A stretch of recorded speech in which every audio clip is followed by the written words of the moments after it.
Oke, ini performance monitoring.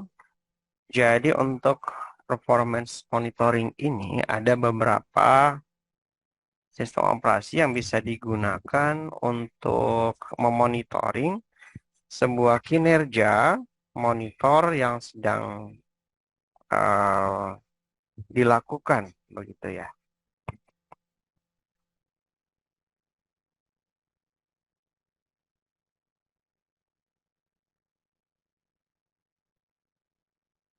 Dimaksud dengan network performance monitoring yaitu proses menganalisa dalam mengevaluasi kinerja jaringan komputer secara rutin yang memiliki persamaan dengan network monitoring. Ya, hampir sama dengan network monitoring. Kalau minggu kemarin kita belajar network monitoring, maka hari ini kita akan belajar performance monitoring. Jadi kesamaan hampir sama ya. Network performance monitoring itu adalah proses menganalisa, mengevaluasi kinerja jaringan komputer secara rutin, secara berkelanjutan, secara sustainable, yang memiliki persamaan dengan network monitoring ya. Nah, NPM atau Network Performance Monitoring ini merupakan kegiatan atau proses menganalisa, melacak, melaporkan, mengevaluasi siapa, yaitu sebuah kinerja jaringan komputer yang dilakukan secara rutin tadi. Sehingga administrator jaringan dapat melacak kualitas dan kinerja layanan jaringan secara keseluruhan dan jaringan yang mendasarinya. Dalam performance monitoring function, terdapat 3 komponen utama untuk kinerja monitoringnya, yaitu performance measurement, yaitu pengukuran kinerja, kemudian pengukuran analisis, synthetic traffic generation. Proses ini biasanya dilakukan menggunakan perangkat lunak maupun alat network performance monitoring yang memberikan metrik dalam jaringan. Ya, menggunakan tools atau perangkat lunak kalau dalam Microsoft Windows untuk sistem operasi OS-nya Windows itu ada beberapa cara ya untuk melakukan monitoring performance monitornya, yaitu dengan tahapan-tahapan yang sudah ada. Nah, di contoh di materi ini saya akan berikan keterangan bagaimana kita melakukan monitoring terhadap sebuah jaringan menggunakan OS-nya Windows dan juga Linux ya.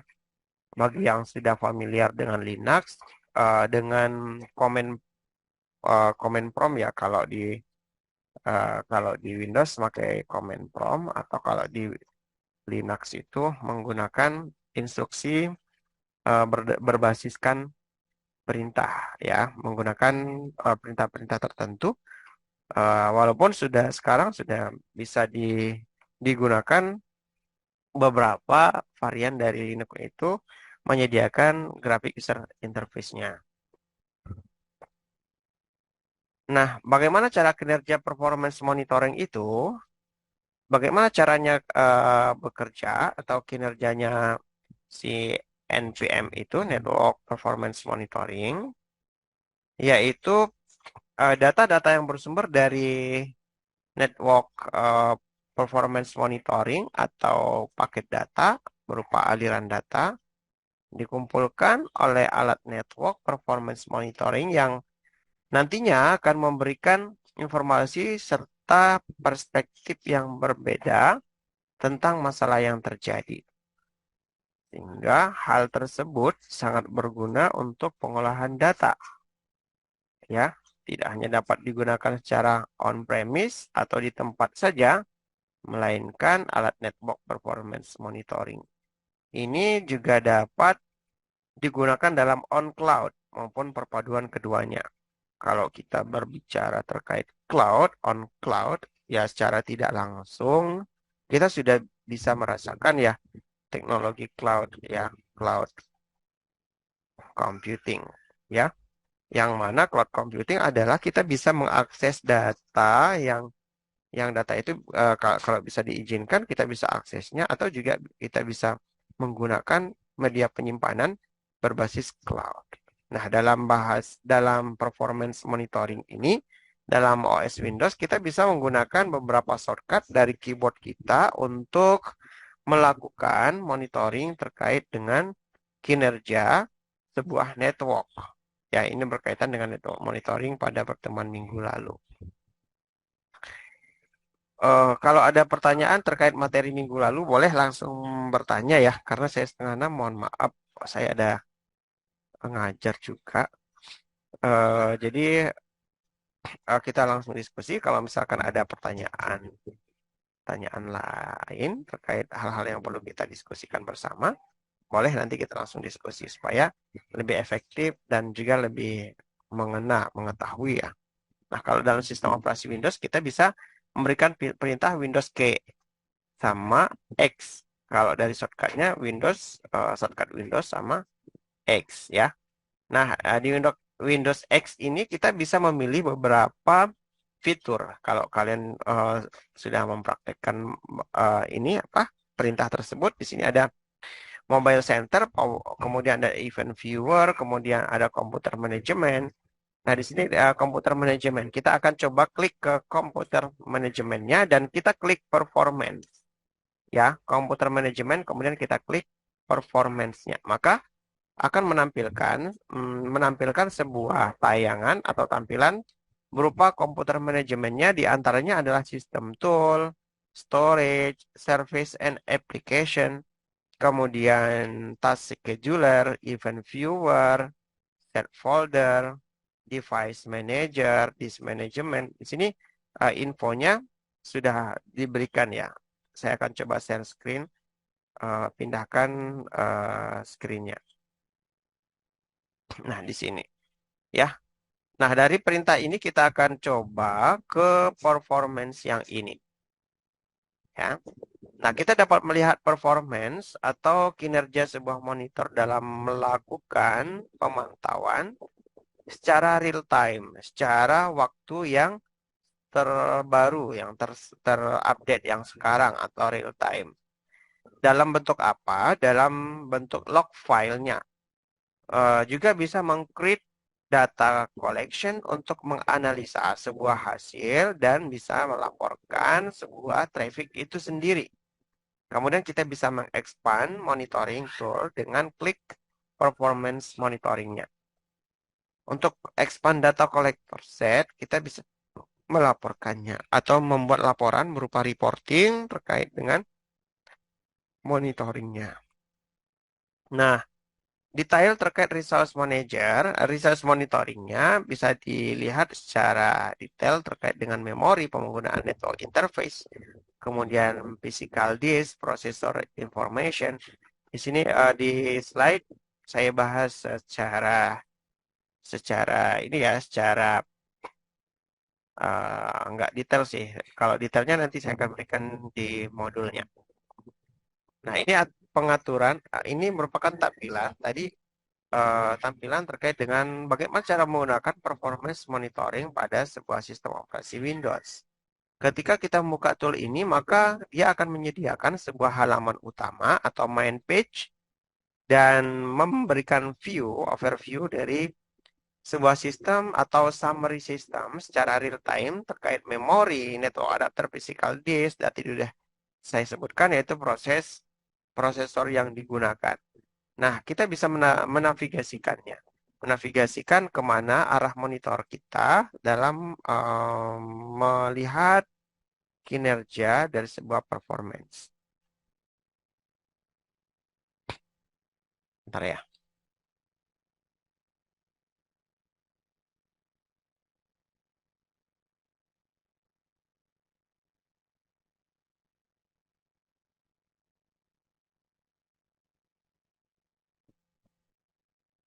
Oke. Kita bisa melihat kinerja dari sebuah performance. Ya. Nah, Simple Network Management Protocol merupakan protokol yang paling sering atau paling umum digunakan. Ya, paling sering atau paling umum digunakan. Kemudian terdapat histogram atau grafik penggunaan sebuah prosesor time, waktu prosesor yang di-load dalam 100 second. 100 second, kemudian bagaimana kita bisa menambahkan counter, mengcounter virtual secara virtual dalam monitoring kinerja dalam komputer kita. Performance monitoring counter ini diantaranya adalah kita bisa melihat dalam penggunaan monitoring di sistem kita, pertama physical disk, termasuk dengan include the counter of monitoring to the physical performance of your computer hard drive. Ya, kita bisa mengcounter, bisa menselect dari sebuah disk time. Dari disk time itu kita bisa mengambil beberapa request dari activity disk time. Kemudian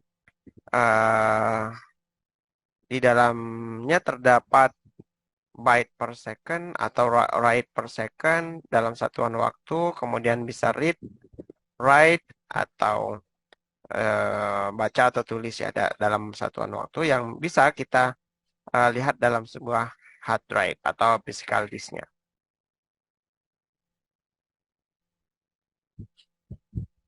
Kemudian prosesor.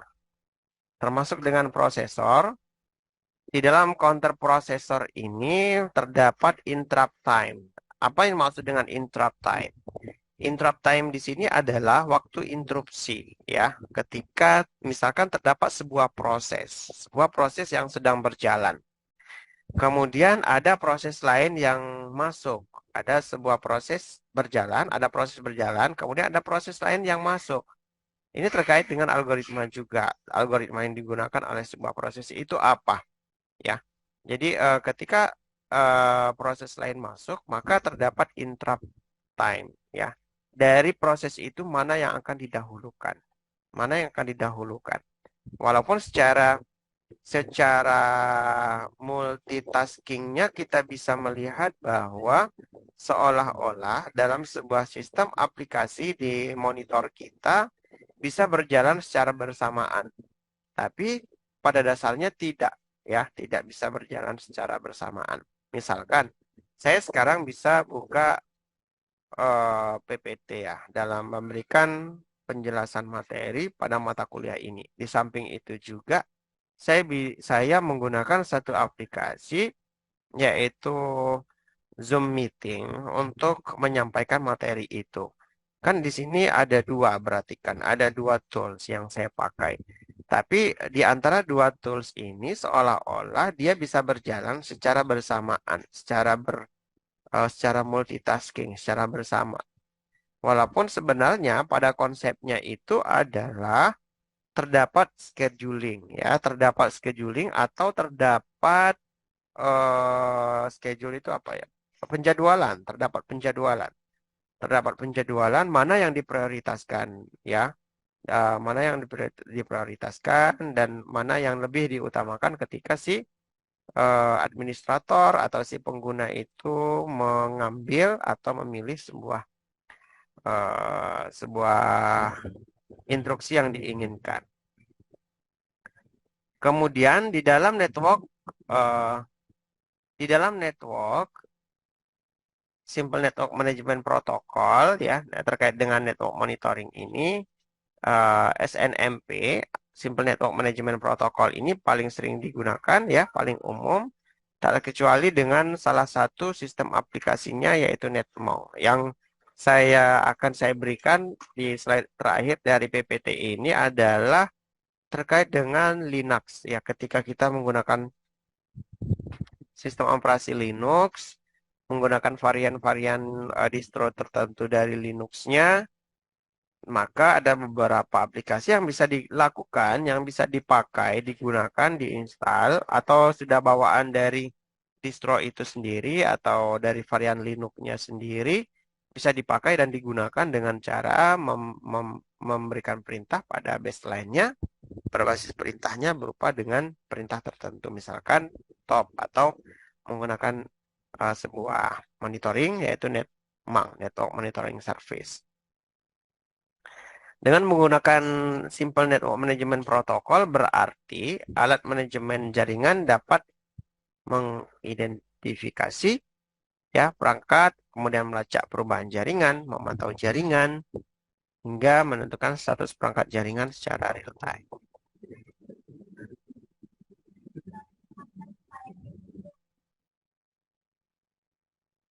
Ini adalah salah satu monitoring Linux performance yang saya berikan tadi ya. Ada beberapa cara untuk melakukan monitoringnya, yaitu penggunaan beberapa inisialisasi. Kita bisa memahami misalkan beberapa perintah seperti C kecil, C besar, M kecil, D kecil, R, dan seterusnya yang memiliki sebuah identitas yang mengindikasikan bahwa ketika kita hendak mengambil sebuah data eh, inisialisasi penamaan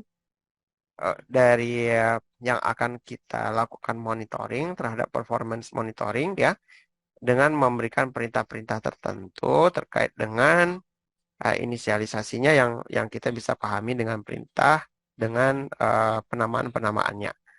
Nah, di dalam performance monitoring tool, standar for Nigel Performance Monitoring atau NMON, Monitoring Linux Performance Tools, bisa digunakan untuk semua Linux resource seperti CPU, memori, disk usage, network, top process, kernel, kemudian yang lain-lain. Nah, terkait kernel ini kan kita berarti harus mengetahui apa yang dimaksud dengan kernel. Kernel ini kan sebagai penjembatan ya, penjembatan antara hardware dan OS-nya, antara hardware dan OS itu bisa bekerja sama ya. Di antara hardware dan OS ada kernel ya, yang menuju ke hardware-nya ketika si OS-nya hendak hendak apa mengambil mengambil informasi-informasi tertentu ya, yang kemudian ditransformasikan ke dalam bahasa-bahasa yang dipahami oleh mesin, tentunya dengan bahasa mesin ya, bahasa biner atau bilangan biner.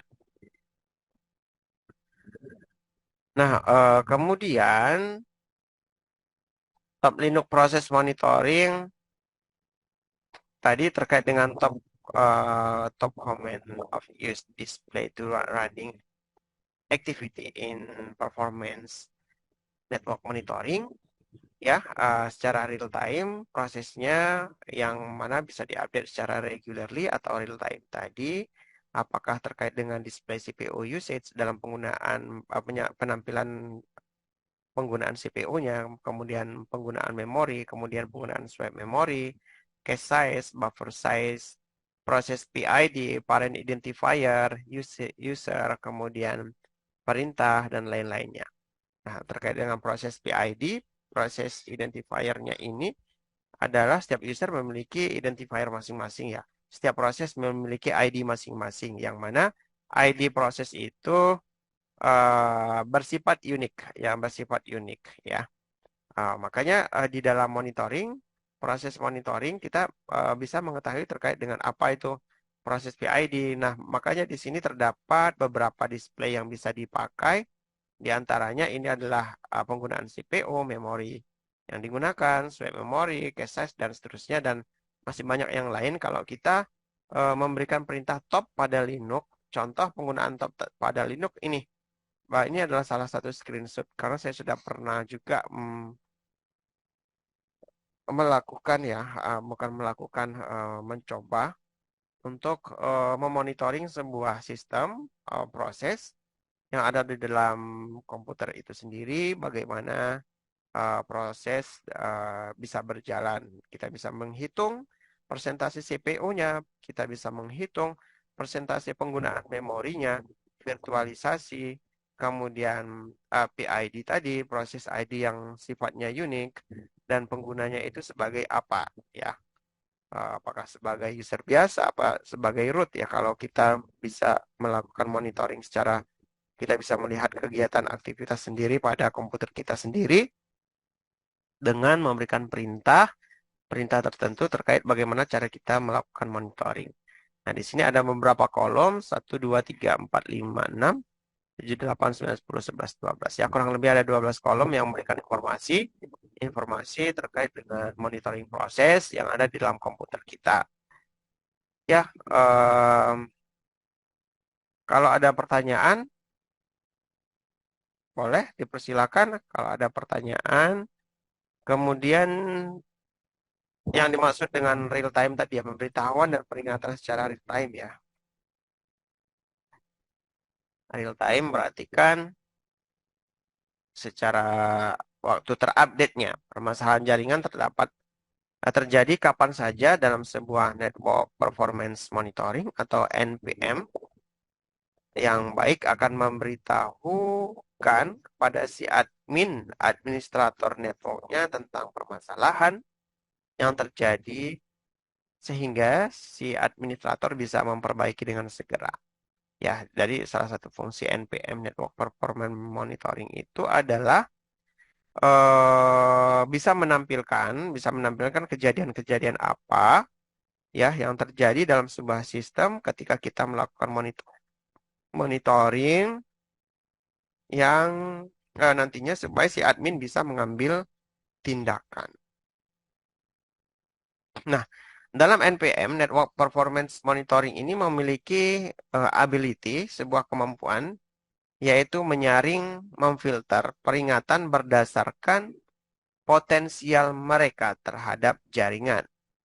Ya, hal ini juga mengindikasikan bahwa network performance monitoring ini mengurutkan dari masalah yang paling berat, kemudian mengurutkan permasalahan pada permasalahan yang paling berat sampai yang paling ringan. Ya, permasalahan yang paling berat akan diselesaikan terlebih dahulu, kemudian selanjutnya di tahapan yang di bawahnya lagi.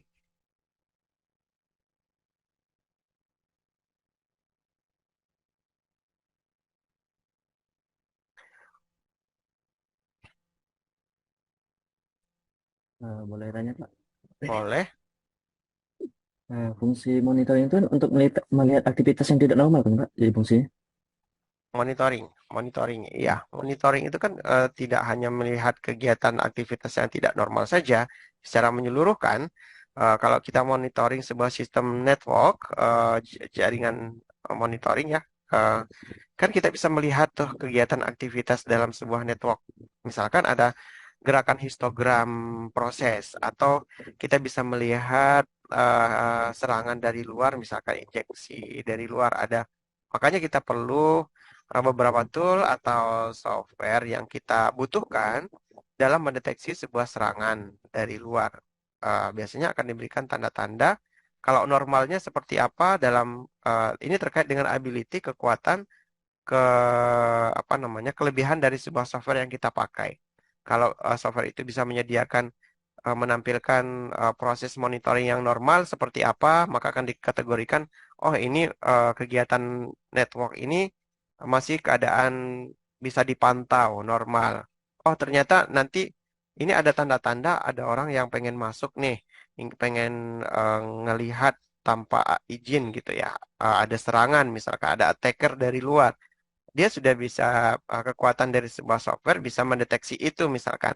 Nah, kita bisa melakukan tindakan secara lebih cepat. Administratornya bisa melakukan tindakan lebih cepat, menanggulanginya, memberikan solusi apa, kira-kira apa yang tidak bisa diberikan oleh si keterbatasan dari sebuah software atau tools yang kita pakai, ya kan? Jadi si kita se, se sebagus-bagusnya tool atau software yang kita pakai, tentunya ada kelemahannya juga ya. Ada kelemahannya. Nah, bagaimana cara menutupi kelemahannya? Mungkin bisa combine kombinasi dengan yang lain yang untuk memberikan pertahanan terhadap sebuah network kita, terhadap sebuah sistem kita begitu. Jadi tidak hanya yang normal saja yang bisa kita pantau, tapi juga bisa melihat yang tidak normal ya, kayak serangan dari luar. Ini tujuannya untuk apa? Untuk mengantisipasi supaya sistem kita dalam keadaan bagus, dalam keadaan stabil dan aman. Mungkin seperti itu, Nah, Nizar. ini Pak, kalau misalnya terkait proses yang tidak normal itu ada indikatornya Pak? Indikator-indikator tertentu misalnya bahwasannya pas kita monitoring itu lagi kondisinya tidak normal atau rekomendasi software Pak yang mungkin kami butuh gitu. Oke. Kalau rekomendasi software ya, kalau berdasarkan pengalaman, kalau mau dijadikan sebagai topik akhir tugas sebagai skripsi atau KP juga bisa dilihat ya. Monitoring itu kan sebenarnya kan sistemnya sudah ada, kemudian kita pakai ada sebuah software. Kalau toolsnya kemarin yang kakak tingkatnya sudah ambil skripsi ya terkait manajemen manajemen apa ya kemarin tuh judulnya. Dia membuat studi kasus dan memberikan perbandingan dari tools yang ada. Bukan perbandingan sih, tapi karena dia bisa attackernya itu tidak banyak, tidak tidak secara serial, tidak secara banyak. Misalkan ada 100 orang yang sedang melakukan hendak masuk ya, hendak masuk ke dalam sebuah sistemnya. Tapi dia memberikan studi kasusnya hanya sedikit. Jadi untuk menilai sebuah software itu bagus apa enggak kan terkait dengan em, berapa banyak yang kita simulasikan dari sebuah attacker dari berbeda-beda tempat, kemudian dari orang yang berbeda pula ya, dari sebuah sebuah sistem yang berbeda pula yang bisa nantinya disimpulkan begitu. Kalau terkait dengan software yang bisa dipakai, mungkin saya coba cari dulu ya kalau karena saya belum belum pernah ini ya, belum pernah mencoba secara real time begitu. Kalau yang baru-baru yang sekarang. Tapi kalau sekitar berapa tahun yang lalu sebelum saya ke IGM, manajemen bandwidth terhadap pengaturan monitoring sistem menggunakan apa ya menggunakan sistem operasi Linux yang mana bawaan dari Linux itu sendiri sebuah sistem untuk memonitoringnya gitu. Nizar, boleh nanti bisa dikaji ulang terkait software rekomendasi apa untuk memonitoring sebuah sistem jaringan. Mungkin itu ya. Atau Nizar sudah pernah coba atau bisa cerita Eh, berbagi sharing di kelas ini? belum sih Pak, cuman kalau dulu pernah tugas akhir SMK pernah bikin pakai cat casti itu Pak, kakti apa? Mm-mm. Itu tugas akhir SMK kemarin. Cuman untuk kelanjutannya sih belum pahamnya sih Pak karena sebatas SMK kemarin kan. Tugas akhir ya. Berarti ada tugas akhir juga ya SMK ya. Selain Iya ujian Pak, nasional. ujian kompetensi kejuruan kemarin. Ujian kompetensi. Berarti jurusannya komputer jaringan, TKJ ya. Iya Pak, iya Pak. Hmm. Kalau di Poltek kemarin rata-rata anak-anak yang mengambil jurusan TKJ mereka lebih ke cenderung manajemen bandwidth. Manajemen bandwidth karena levelnya juga di tiga ya, bagaimana eh, mentransfer sebuah bandwidth itu rata dan secara aman, maka dia melakukan manajemen terhadap bandwidth itu. Ya dengan sistem yang bawaan dari Linuxnya gitu. Dia pakai apa? Ya dipakai yang ada dalam sistem Linux. Karena kan sekarang kayak Ubuntu, terakhir saya pakai Ubuntu Linux Mint itu, terakhir saya pakai itu tahun 2017, 2018. Jadi saya nggak tahu perkembangan berikutnya gitu. Yang lain boleh? Ada lagi, Nizar? Udah cukup sih Pak. Terima kasih ya Pak. Oke, sama-sama. Yang lain gimana?